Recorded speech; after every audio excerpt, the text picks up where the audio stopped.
Many of us have been around pollution or passed by polluted sites that had a stench to them, and we had to breathe it, and it was very uncomfortable. We've often said, "What is that smell?" If we weren't sure what it was, all we knew was it was very disconcerting, very uncomfortable. And so we quickly desired to pursue good air, clean air, uncontaminated air, so that we could function. It's hard to function when the air is putrid, when it has been contaminated by that which causes a loss of sense. Jesus had been talking about the decay in the culture and how that decay was a decay of death. It was the smell of rottenness. And in the last verse of chapter 17 of the book of Luke, when the disciples wanted to know, when is this return that you're going to make? When is this judgment on the culture going to occur? He says in the last verse, where the body is, there also the vultures will be gathered. He says, when you see a corpse that has died and rigor mortis is setting in, vultures circle, waiting for the demise in order that it might pounce on them and render judgment to the decaying or diseased or dead body.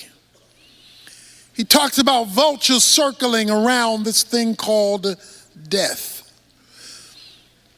It is clear that you and I live in an environment, in a world that has been contaminated by sin, bringing about a smelly way to live, a polluted world, which leads Jesus to identify a widow, a woman, to make an astounding principle that I want to leave with you today. In this polluted society where death reigns and vultures gather, he told them a parable. He states the premise of the parable up front. He says in verse 1, at all times men ought to pray and not to faint. Some of your versions read, other versions read, lose heart. The idea is quitting, throwing in the towel, saying, I can't take it anymore. To faint means to become weary or discouraged and want to give up. Has anybody ever fainted?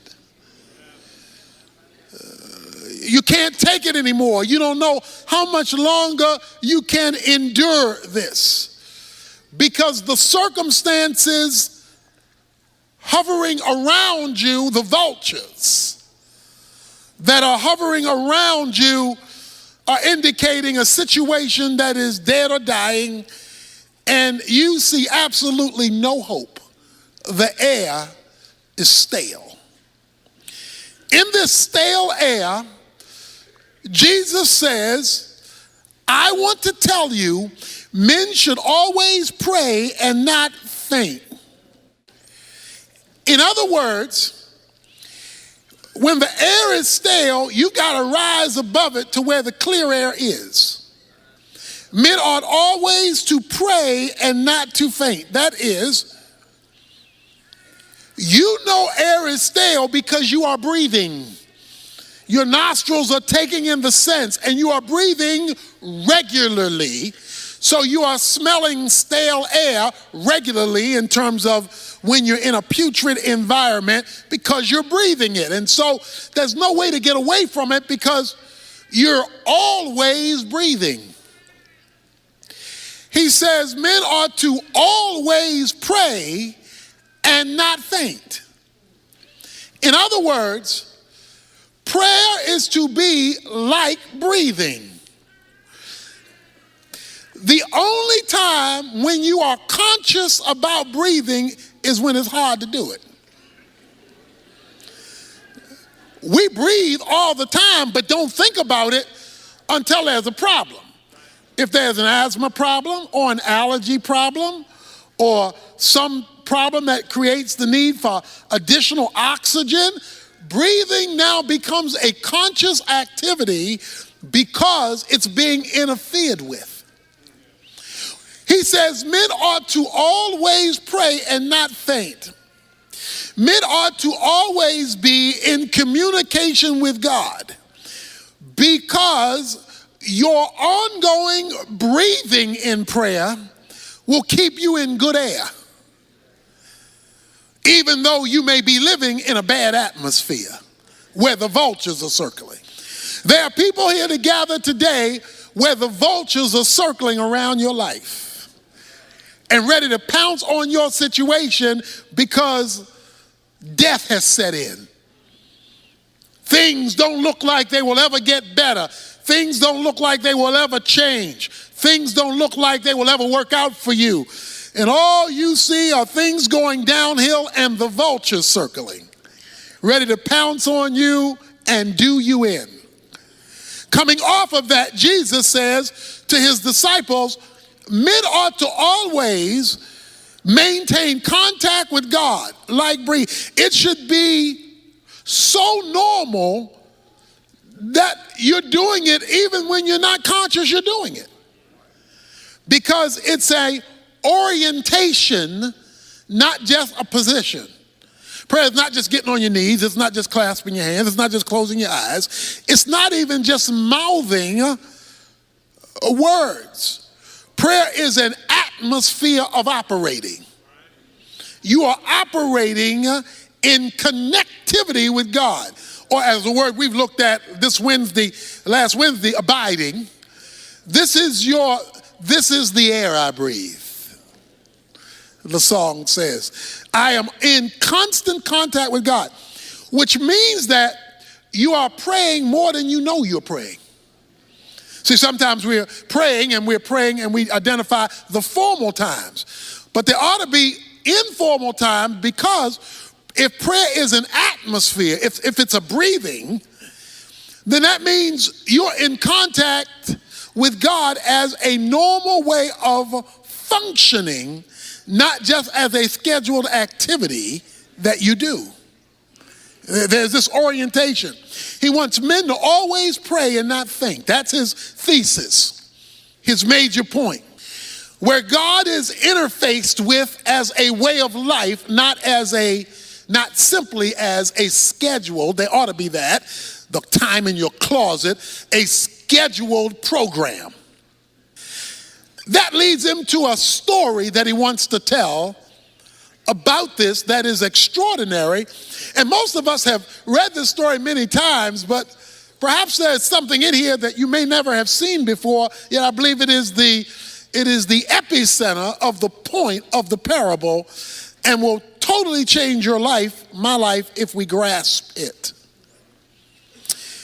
In a certain city, we're told, there is a judge who does not fear God nor men. In other words, he doesn't care what God thinks, and he doesn't care what people say, because he is the judge. During biblical times, it was a lot like Western times, when there would be the circuit judges, and the Western towns would wait for the judges to come to hold trials, and the judges would go from town to town to town, and they would hold the criminals in the town jail until the judge came to render a verdict. So they were circuit judges. And so these judges would go from town to town to town to mitigate cases relative to issues that had popped up in the town. So there is this judge, but we're told something about the judge, that the judge is an unrighteous judge. In other words, he does not operate legally. He does not operate according to the rules. He makes up the rules as he goes, and he doesn't care what God thinks or what rules men have passed. He's going to do his own thing. Judges like this were easy for bribes. The wealthy could always be set free because the wealthy could buy their way out of their problems. And since he wasn't righteous, he could easily be bribed. So we're told that there is this judge. He's going to render judgment, but he's not going to do it righteously. So that's the man. And he doesn't care what God thinks. He doesn't care what man says. There is also a widow in the story. There's a woman. She's been married. Most likely there are children. We don't know that for sure. But we know that her husband has died. Now, when Jesus tells this story, he picks the weakest scenario he can pick. Because in the Bible, the lowest of the low are the orphans and the widows. From Genesis to Revelation, when God wants to make a point about the lowest of the low, he will pick orphans and widows.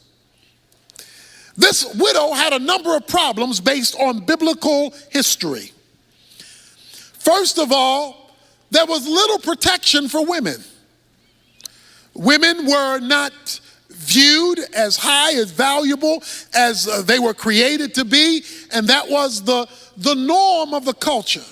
Not only that, but she has no husband, so there's nobody to stand in for her. She must stand on her own. In addition to that, widows in the Bible are normally postured as being poor, without financial resources because there's no husband providing, so she's out on her own. In addition to that, the fact that she has to plead her own case means she has nobody in her circle of influence who can stand up for her. She must stand up for herself. So here we have a woman out there by herself on her own trying to make it. Now the situation is that there is something has happened in which she has been wronged. Something has happened that needs to be addressed legally. Something has gone wrong. Perhaps it had to do with money. Perhaps she was ripped out of some of her husband's estate. We don't know what the specific issue is, nor do we need to know. His point was that this widow needed legal intervention. Say legal intervention. She needed the law to work for her. She needed the law to mitigate between her and some situation she faced that could only be addressed legally. So there is this widow in the city who keeps coming to the judge saying, "Give me legal protection from my opponent. I have got somebody in my sphere who's working against me and who is opposing me, and he's doing it illegitimately. There is somebody in my life doing me wrong, my opponent, and I don't have the power to stop them. I'm a widow. I don't have a lot of money, and they're coming up against me, and I need the law to work for me." I wonder if there's anybody here who's in a situation that's coming up against you, and the folk who are supposed to be able to help you aren't available to you. She goes to the judge because she says she needs, here it is, legal protection. I can't protect myself. I need the law to protect me. Judge, will you intervene on my behalf so that I can get my opponent off of my back and get justice in my situation? Verse 4 says, "For a while the judge was unwilling." The judge says, "I don't want to be bothered. I don't want to be bothered with a widow. I don't want to be bothered with your problem. I don't want to be bothered about your opponent. I don't want to be bothered. I don't care about your situation because I don't even care about God. And I don't care about people. And you are the lowest of the people, a widow, so I really don't care about you." So for a while, it says, he was unwilling to hear her case although she had a legitimate case. Stick with me here. It says, but afterwards he said to himself, self, even though I do not fear God, pagan judge, and I do not respect man, yet because this widow bothers me, that means it's nagging me. After all, she's a woman.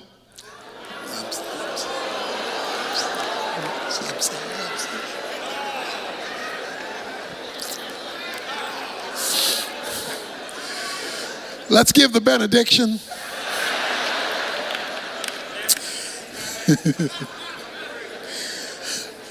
This woman, the judge is a man, this woman is getting on my nerves. That's what he said. She is driving me nuts. He says, I don't respect God, I don't respect man. I will give her legal protection. Say legal protection. According to verse 3, she was thinking legal protection. Say legal protection. Okay, keep that in mind. I'm going somewhere. Even though I don't fear God, I don't fear man, otherwise, if I don't do something about this lady's problem, she's going to keep coming to me because she won't let me go. Every time I show up, she shows up. Every time I have another person's case, she brings up her case. This woman won't let me go. She won't get off my back. And if she keeps coming, watch this, she will wear me out. Anybody here ever been worn out by a woman? I hope you're sitting by yourself, mister. Brother, just raise his hand like that. He says, this woman is going to wear me out. The Greek word wear me out literally is rendered, give me a black eye. Give me a black eye. The issue was not that she was going to punch him out. To give a black eye meant to ruin my reputation. To give a black eye means to ruin the person's reputation. He says, if this woman keeps coming, she's going to ruin my name. So this is what the woman was doing. In order to ruin his name, that meant she would have to be telling other people about the unjust judge. Because to ruin somebody's reputation, you're ruining their reputation among others. So evidently, this woman would show up at a court scene and say, this judge is not right. He ain't right. I've been having a problem and he won't get my problem. He's not right. She said, he knows he's not right. He's an unrighteous judge. He doesn't care about God nor man. He doesn't want everybody to know he's not right. He just wants he to know he's not right. And if this woman keeps coming, it's going to be clear to everybody I'm not right. And I don't want to look not right to everybody. So to get this woman off my back, to get her out of my grill, to get her off of me, what I am going to do is I am going to give her legal protection. Say legal protection. I am going to address her situation so that I can get her off my back, so that I can save my reputation. Let me say that again now. I'm going to get her off my back so that I can save my reputation. I need to say that one more time. I'm going to give her legal protection, not because I want to give her legal protection, not because I care about this woman. I want her off my back, and I want to protect my reputation. So therefore, I'm going to intervene in her circumstances. Now that's the parable. That's the point. Now Jesus wants to apply it. Why are you telling us this, Jesus? In this place of bad air, where the vultures are circling, we're to maintain constant contact with God, and you tell us this story about a judge and a widow woman. What's the point?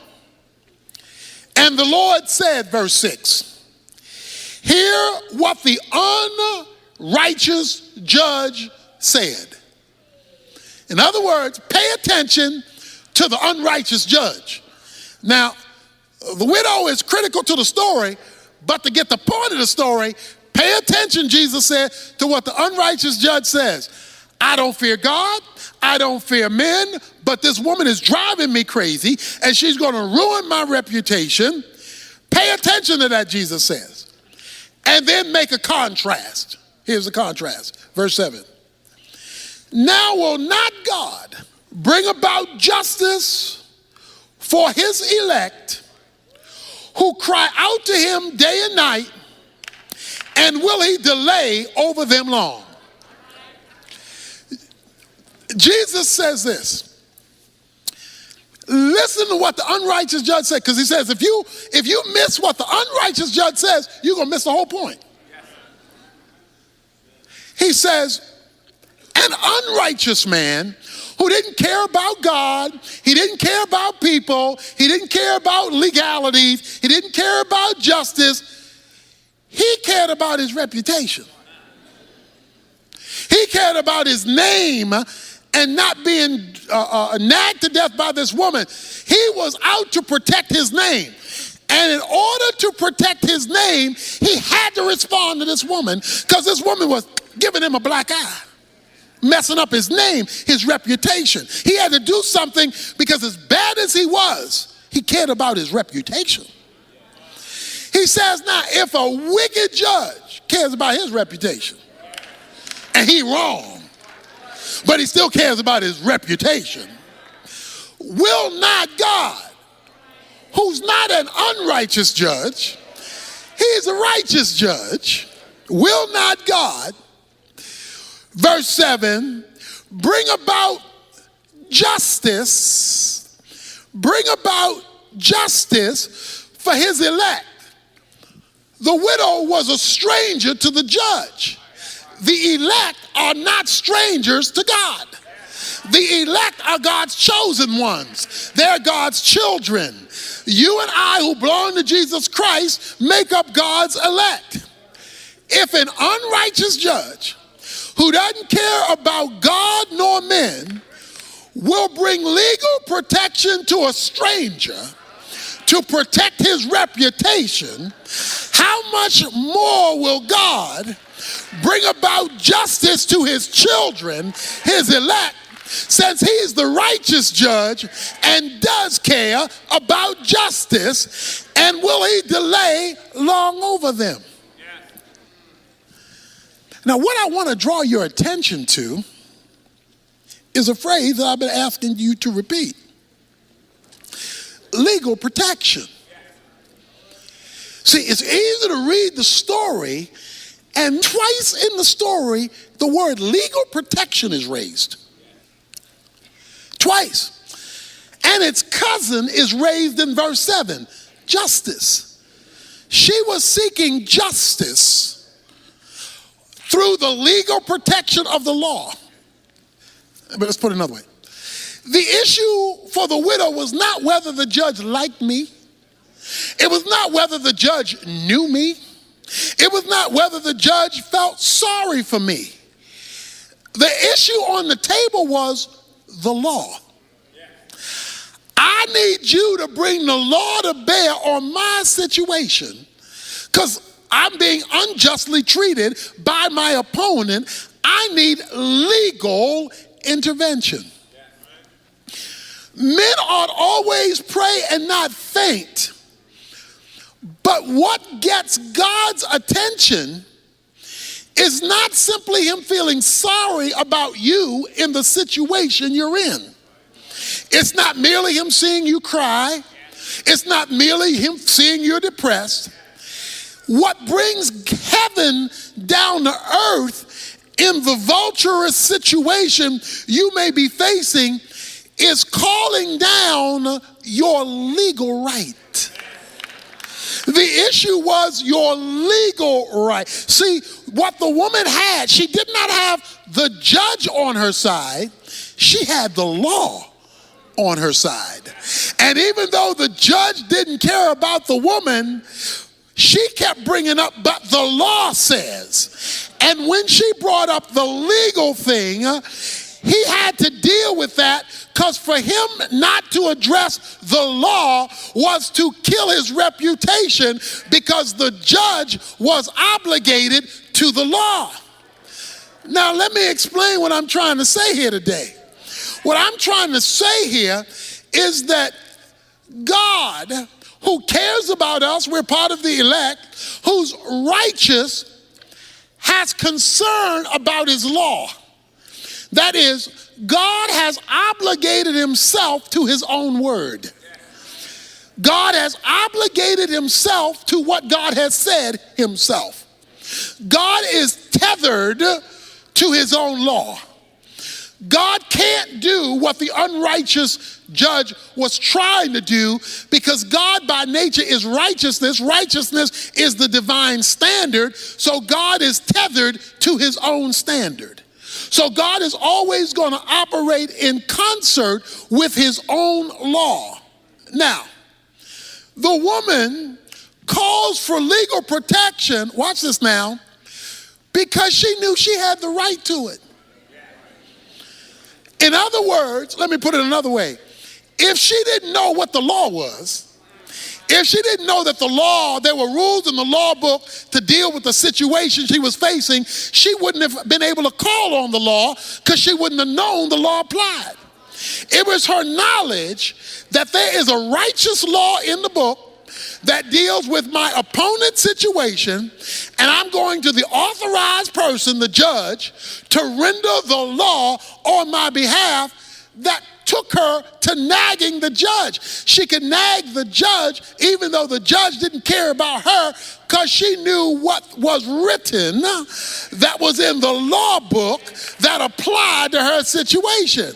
Not to know what was written is not to have a basis to appeal to the judge. Because remember, it says she wanted legal protection. She wanted something that would come from the law to act on her behalf. Hold your finger here. Turn back a couple of pages to Luke chapter 13. In Luke chapter 13, it's the Sabbath. The Sabbath was a law. It was one of the 10 Commandments. Jesus, a certain woman, verse 11, for 18 years had a sickness caused by a spirit, and she had been bent over, and could not straighten up. And Jesus saw her. He called her over and said to her, "Woman, you are freed from your sickness." He heals her on the Sabbath. And he laid his hands on her, and immediately she was made erect again and began glorifying God. But the synagogue officials, indignant because Jesus had healed her on the Sabbath, began saying to the crowd in response, "There are 6 days in which work should be done, so come during them and get healed, and not on the Sabbath."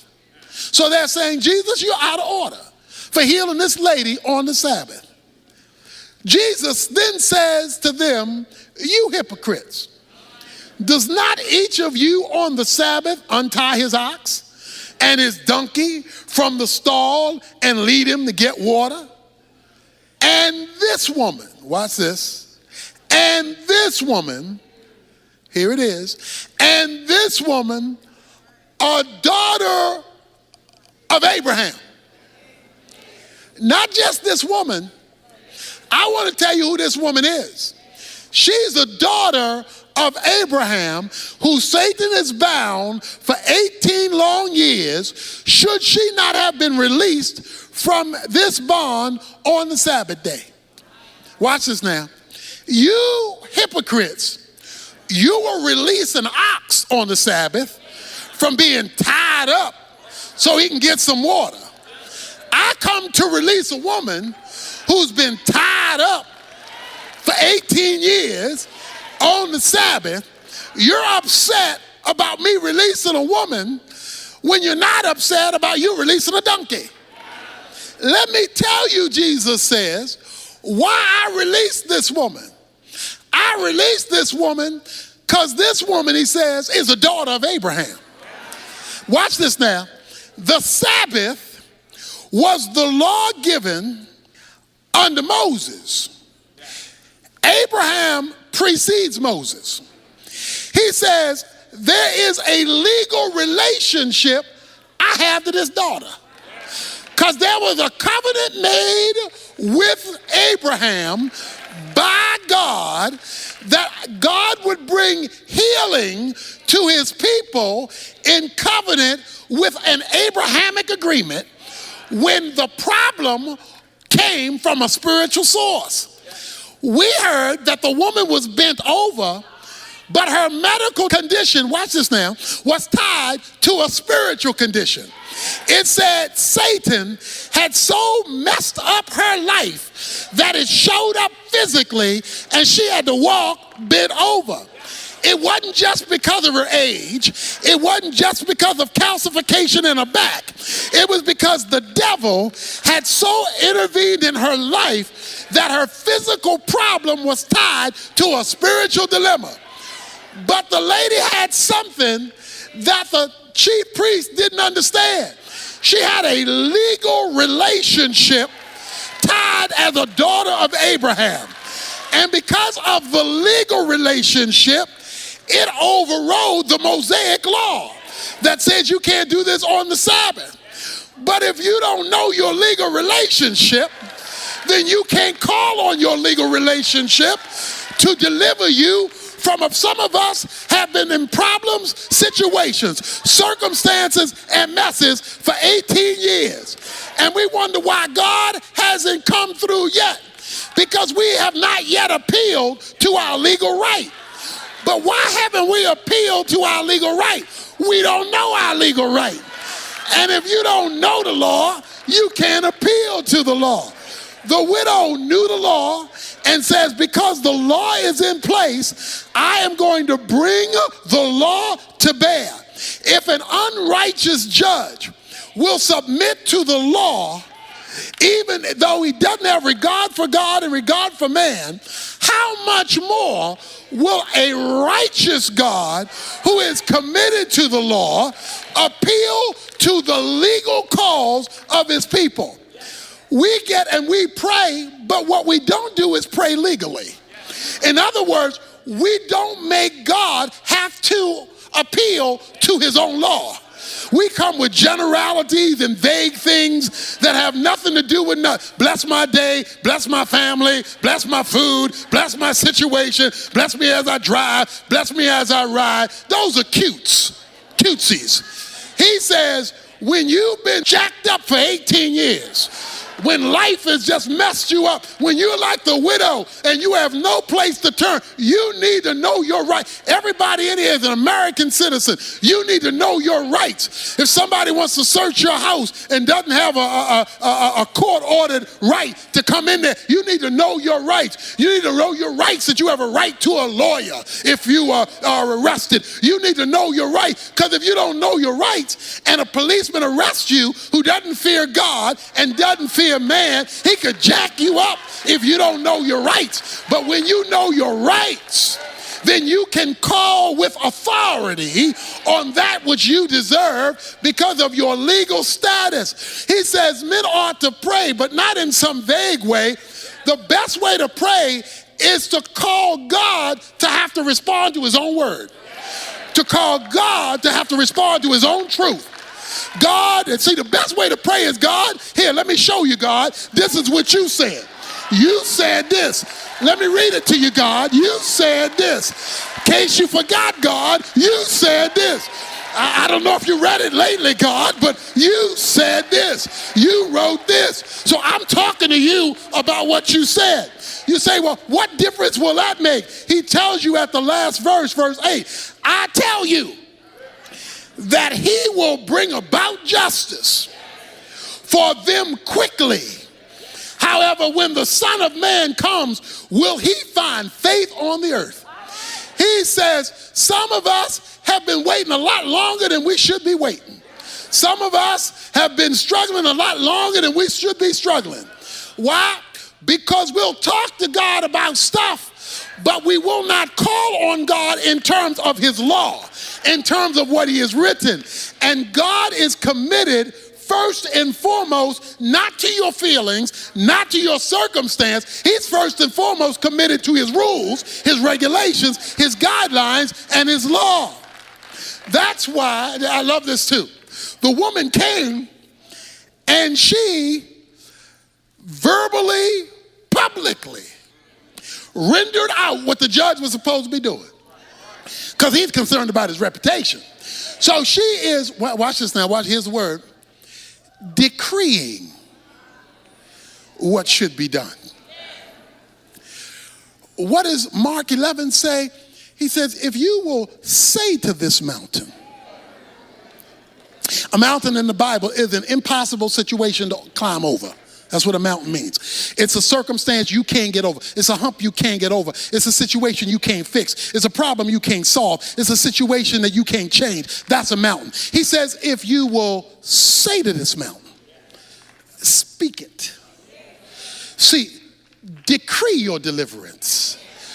But before he said speak it, a couple of verses before then he says, is it not written?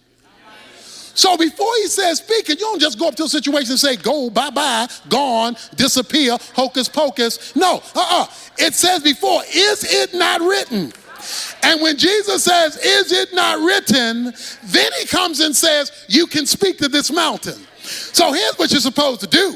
You're supposed to look at your situation, look at your opponent, look at your mountain, look at your bent over situation, then find out what God says about your situation, says about your mountain, says about your bent over situation. Then you're supposed to speak to your mountain, speak to your situation, speak to your scenario, and tell the situation what God said. Tell the person what God said. Speak to it in the name of the law. And will not God move swiftly? Verse 8 says, won't he show up quick? Won't he come out of nowhere? Won't he show up in a way you never expected? If he can get you to function legally with him, to function based on his revelation, not just based on how you feel, not just based on the fact you're sad, not just based on the fact that, I've been in this a long time. You could be in it for another 18 years unless you remember you're a daughter of Abraham and that you have legal rights to be picked up when the devil has bent you over.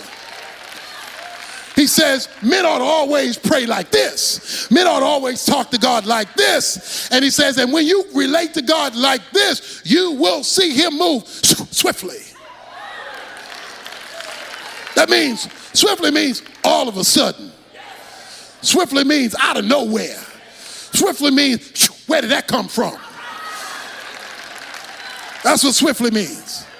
For the Bible says in Isaiah 46 that God will establish his purposes. The Bible says in Job chapter 22 verse 28, decree what God is to do and so that God can get it done.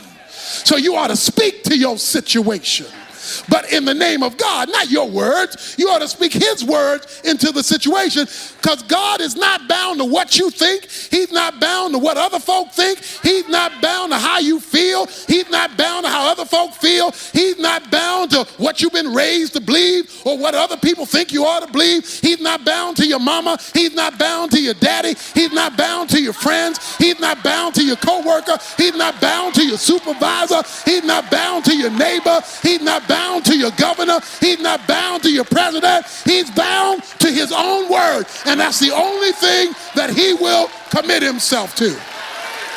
Somebody ought to be willing to pray now. Somebody ought to be willing to call on him now, day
night and day.